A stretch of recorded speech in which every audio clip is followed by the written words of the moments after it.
ரொம்ப சாதாரணமாக பெரிய வேலையெல்லாம் ஒன்றும் இல்லாமல் வச்ச வத்த குழம்பு இது. பெரிய வேலைன்னு சொன்னால் பூண்டு வெங்காயம் உரிக்கிறது தான் கொஞ்சம் பெரிய வேலை. சட்டி சுட வச்சு நல்லெண்ணெய் ஊற்றி நல்லெண்ணெய் சூடானோன்னே கொஞ்சம் கடுகு ஜீரகம் இது போட்டு தாளித்து வரும்போது நம்ம உரித்து வச்சுருக்கிற சின்ன வெங்காயம் பூண்டு கலவையை இதில் நம்ம சேர்த்து வதக்க வேண்டியது தான். இது எண்ணெயில் எந்த அளவுக்கு வதங்குதோ அந்த அளவுக்கு குழம்பு டேஸ்ட்டாக இருக்கும்.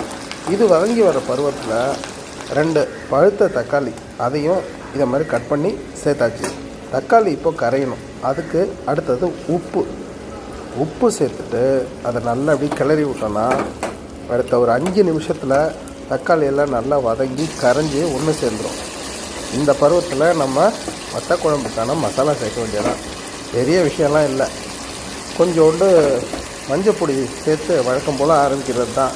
மஞ்சப்பொடி சேர்த்துட்டு மிளகாப்பொடி இன்றைக்கி நான் இதில் கொஞ்சம் கலர் வரணுங்கிறதுக்காக காஷ்மீரி மிளகா பொடி போட்டிருக்கேன். அதுக்கப்புறம் வற்றல் குழம்பு மசாலா பொடி இருக்கு இல்லையா, அதுவே போதும். அதனால தான் இது ரொம்ப சிம்பிள்னு சொன்னேன்.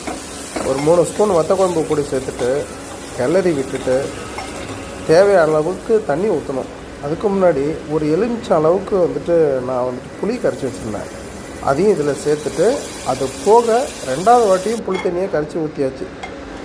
அதுக்கப்புறம் நமக்கு என்ன கன்சிஸ்டன்சி தேவையோ அந்த அளவுக்கு கொதிக்க விட்டுட்டு இறக்குனா போதும். எனக்கு மணத்தக்காளி வத்தல் பிடிக்குங்கிறதுனால நான் எடுத்துக்கிட்ட போர்ஷனில் மட்டும் கொஞ்சம் மணத்தக்காளி வத்தலை அப்படியே நல்லெண்ணெயில் பொரிய வச்சு என்னோடய டிஃபன் பாக்ஸில் மட்டும் சேர்த்துக்கிட்டேன். குழம்பு ரெடி ஆகிடுச்சு. இன்றைக்கி லஞ்சு தான். வத்த குழம்பு ரொம்ப ஈஸியாகவே வைக்கலாம். ட்ரை பண்ணி பாருங்கள். ஓகே, அடுத்த வீடியோவில் மறுபடியும் சந்திப்போம். பாய்.